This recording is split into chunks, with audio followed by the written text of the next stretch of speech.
کوئی اسلام باقی نہیں ہے. سچا اسلام ہو تو ممکن ہی نہیں ہے کہ تھوڑے لوگ زیادہ مصلحین کو اور سچوں کو برباد اور ذلیل اور رسوا کر کے رکھ دیں.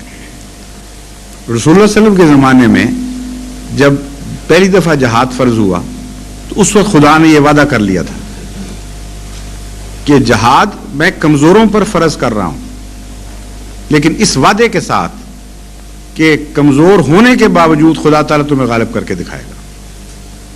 جہاد کے ساتھ ایک وعدہ خدا کا شرط مشروط ہو گیا، اس کا جزء بن گیا ہے. فرمایا اذن للذین یقاتلون بانہم ظلموا فان اللہ علی نصرہم لقدیر. اجازت دی جاتی ہے ان لوگوں کو جن کے خلاف تلوار دیر سے اٹھائی جا چکی ہے. یقاتلون پہلے سے دشمنوں پر حملہ آور ہے، اب اجازت مل رہی ہے. بانہم ظلموا، مظلوم ہیں، ان کے اندر اتنی کمزوری ہے کہ ہر ظالم آدمی اٹھ کر دلیر ہو کر ان پہ حملہ کرتا ہے. ان کے اندر طاقت ہوتی تو مجال تھی کسی کے ان کے خلاف اٹھتا. اس قدر کمزوری کی حالت ہے. ساتھ ہی فرما دیا ان اللہ علی نصرہم لقدیر، اجازت دینے والا پھر اس بات پر قادر بھی ہے کہ انہیں غالب کر کے دکھائے، اور وعدہ کرتا ہے کہ غالب کرے گا. یہ ہے خدا تعالیٰ کی تقدیر جو قرآن نے کھول لی ہے ہم پر. کوئی تقدیر جو اس تقدیر کے مخالف چلتی ہوئی نظر آئے گی وہ جھوٹی تقدیر ہے، اس کا قرآن سے کوئی تعلق نہیں.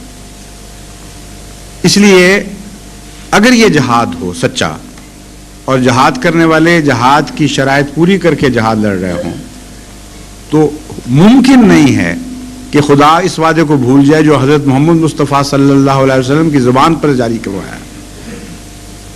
خدا سچا اور دنیا میں سب سے سچا حضرت محمد مصطفیٰ صلی اللہ علیہ وسلم، اس سے پکا وعدہ اور کیا ہو سکتا ہے. ان اللہ علی نصرہم لقدیر. ہم اجازت ہی نہیں دیتے بلکہ کمزوروں کو حوصلہ دلاتے ہیں، ہم پیچھے کھڑے ہیں تمہاری، بالکل پرواہ نہ کرو. اور ان کو لڑوا کر جب لڑوائے مروا دے. وہ اسلام کا خدا ہے نعوذ باللہ من ذالک جو یہ کام کروا رہا ہے. اس لیے اپنا آپ دیکھیں، اپنا تجزیہ کریں.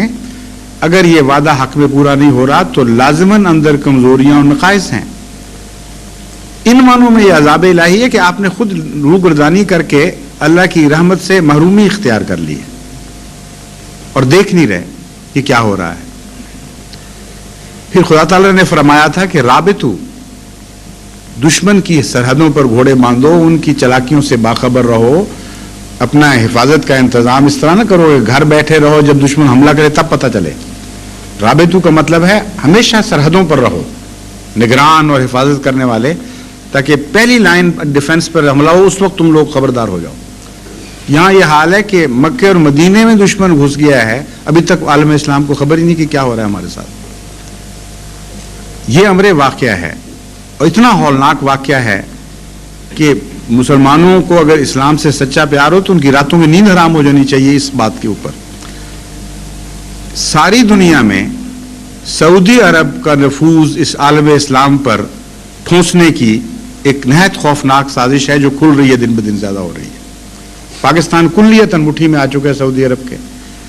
ملیشیا، انڈونیشیا، افریقہ کے ممالک، ہر جگہ سعودی عرب پیسہ دے کر اسلام امریکن طرز پر ایڈز دے دے کے اب ان کو قابو کر رہے ہیں. اور کون مسلمان نہیں جانتا کہ سعودی عرب 100% امریکہ کی غلامی میں ہے. تمام دنیا میں کوئی ایک حکومت ایسی نہیں جو سعودی عرب سے بڑھ کر امریکہ کی یسر غلام ہو اور 100% ان کی مٹھی میں ہو. اور کون مسلمان یا کون دنیا کا آدمی نہیں جانتا کہ امریکہ خود اس وقت جوز کی مٹھی میں یوں بند ہے کہ ہل نہیں سکتا. ان کی انٹرنل پالیسی، ان کی فورن پالیسی، ان کی فائنینشیل پالیسی، ان کے تمدن، ان کے معاشرے پر 100% اس وقت یہودی قابض ہو چکے ہیں. پالیسیاں ان کی بنتی ہیں اسرائیل میں اور وہ ٹھوسی جاتی ہیں. ریگن جب ننگا ہوا ہے تو صاف پتہ چلا کہ یہ تو امریکہ کا تو یہ حال ہے کہ اتنا بڑا ملک ہو کر ایل سلواڈور وغیرہ ان ممالک میں سازشیں کرنے کے لیے یہود کے تابع بنا ہوا، ان کی مدد سے کام کرتا ہے. اب بتائیں اس سے زیادہ خوفناک سازش کیا ہو سکتی ہے کہ مکے اور مدینے کو عالم اسلام پر یہودیت نافذ کرنے کے لیے استعمال کیا جائے. آواز مکے اور مدینے سے پھوٹے گی، سارے مسلمان سمجھیں گے کہ یہ ہمارے آقا کی بستی کی آواز ہے، ہم اس کے غلام، 100% سمعنا و اطعنا، ہم نے سنا اور ہم نے قبول کیا. یہی آواز ہوگی جن کو عشق ہے. اور یہ نہیں پتا ہوگا کہ یہ آواز چلی مکے اور مدینے سے نہیں ہے، بلکہ امریکہ سے ایک باز گشت ہے آواز کی، جس کا آغاز ہوا تھا اسرائیل میں. اب اسرائیل جو چاہے گا عالم اسلام سے منوانا، وہ امریکہ کی معرفت سعودی عرب کے رستے سے منواتا چلا جائے گا، اور آپ کچھ نہیں کر سکیں گے.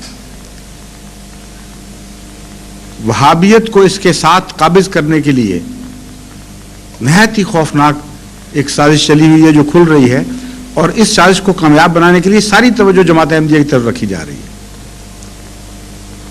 کہتے ہیں یہ ایجنٹ ہیں، انا للہ، ہم ایجنٹ، اور امریکہ کا غلام ملک پاکستان بیچارہ وہ ایجنٹوں کو نیست و نابود کرنے کی کوشش کر رہا ہوں، اور جو کھلا ایجنٹ ہیں ان کی غلامی کے اندر دن بدن آگے بڑھتا چلا جائے. اتنی سی بات بھی کسی کو سمجھ نہیں آتی، مجھے سمجھ نہیں آتی، پھر کیا ہو گیا عقلوں کو. یعنی آپ غور کریں کہ امریکہ کی مرضی کے خلاف آج پاکستان کی موجودہ حکومت ایک لمحہ کے لیے نہیں جی سکتی. 100% ضیاء صاحب لٹکے ہوئے ہیں امریکہ کے ساتھ، افغانستان کی وجہ سے، دوسرے مسائل کی وجہ سے بالکل یوں مٹھی میں بند ہیں. اور اتنے بڑے فیصلے جماعت احمدیہ کے جو خلاف ہوئے ہیں، یہ امریکن بلیسنگ کے خلاف بغیر ہو سکتے تھے. امریکہ چاہتا تو مارشل لا کے بعد پھر ڈیموکریسی میں جا سکتے تھے. یہ فیصلے پہلے سے زیادہ سخت ہو کے داخل ہوئے ہیں، اور ہر دفعہ جب اسٹیٹ ڈپارٹمنٹ کو ہم نے کہا، احتجاج کیا، ہم نے کہا ہم جان رہے ہیں کہ تم لوگوں کی شرارت ہے ساری، اب پتہ چل جائے گا جب مارشل لا ہٹے گا کہ یہ بدماشی جو ہو رہی ہے یہ بھی ساتھ ہٹی ہے کہ نہیں. اس وقت ہمیں سمجھ آ جائے گی. ہاں ہاں ہاں ہاں یہ کریں گے، وہ کریں گے. جو پیکج ڈیل کروائی ہے امریکہ نے اقتدار کے انتقال کی، اس میں اس 8th امینڈمنٹ میں شامل کیا، اور پہلے سے زیادہ سخت شکل میں شامل کیا ہے. اس لیے ان کو پتہ ہے کہ اسلام کا ہمدرد سچی جماعت یہ ہے. ان کی طرف توجہ رہے گی تو سعودی عرب کی سازشوں کی طرف توجہ نہیں رہے گی. ان کو ہیرو بنا کر پیش کرنا امریکہ کے مفاد میں ہے، اور عالم اسلام پر اس کا نفوذ ضروری سمجھا گیا ہے. اس وقت یہی ہو رہا ہے. اب بتائیں، اس جماعت احمدیہ کو نکال دیں بیچ میں سے تھوڑی دیر کے لیے. یہ جو اتحاد ثلاثہ ہے، اس کو توڑ کے دکھائیں، یہ کہاں میری بات جھوٹی ہے. کیا یہ واقعہ ہے کہ نہیں کہ سعودی عرب کی موجودہ رجیم 100% امریکہ کی غلام ہے؟ اور کیا یہ واقعہ ہے کہ نہیں کہ امریکہ 100% یہود کا غلام ہے؟ ان دعووں کو توڑیں تو میری بات ٹوٹے گی، ورنہ نہیں ٹوٹتی. اس لیے ایسی رجیم کا عالم اسلام پر قبضہ جو یہود کے پنجوں میں جکڑی ہوئی ہو، اس سے غافل ہونا اور پھر اسلام کی محبت کا دعویٰ کرنا، یہ مجھے سمجھ نہیں آتی ہے کیسی بات ہے. یہ رابطوں کے خلاف ہے. اسی لیے عذاب جس کو کہتے ہیں یہی ہوتا ہے، اپنے ہاتھ کا بنایا ہوا. عالم اسلام نے سوچا ہی نہیں کبھی کہ ہم دیکھیں دشمن ہمارے خلاف کیا سازش کر رہا ہوگا، کیا کیا اقدام کر رہا ہوگا. انٹیلیجنس ان کی ہمارے اندر گھسی ہوتی ہے.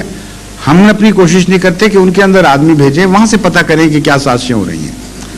نتیجہ نکلا ہے کہ گھروں کے اندر داخل ہوا، روحانی گھروں میں داخل ہو گیا دشمن، اور ابھی تک بحث ہیں. جس طرح ایڈ کا وائرس ڈیفنس سسٹم کے اندر ڈوب جاتا ہے، نعوذ باللہ من ذالک، خدا کرے ایسا واقعہ نہ ہو، لیکن قریب قریب ویسا پہنچ گیا ہے. لائف فورسز جو دل کا مقام رکھتی ہیں، جو بنیادیں رکھتی ہیں زندگی کی حفاظت کی، ان کے قریب تک تو دشمن پہنچ گیا. تو یہ جو شکل ہے، اس کو آپ الہی عذاب کے نام پر پیش کریں تو مجھے اس لیے یہ پسند نہیں کہ پھر بھی امت محمد مصطفیٰ صلی اللہ علیہ وسلم کی امت ہے. اسی امت کی زندگی سے ساری دنیا کی زندگی وابستہ ہے. اس لیے میں یہ پسند نہیں کرتا کہ یہ لفظ بولوں. اس لیے میں یہ کہتا ہوں کہ اپنی شامت اعمال کا عذاب ہے، جس کو قانون قدرت پھر جاری کرتی ہے اور اس میں رحم نہیں کیا کرتی.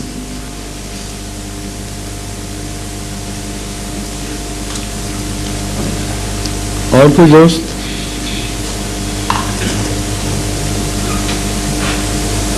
جی فرمائیے. کوئی ادھر سے کوئی دوست نہیں؟ یہ رشید صاحب پہلے نہیں، آپ تشریف آئیے.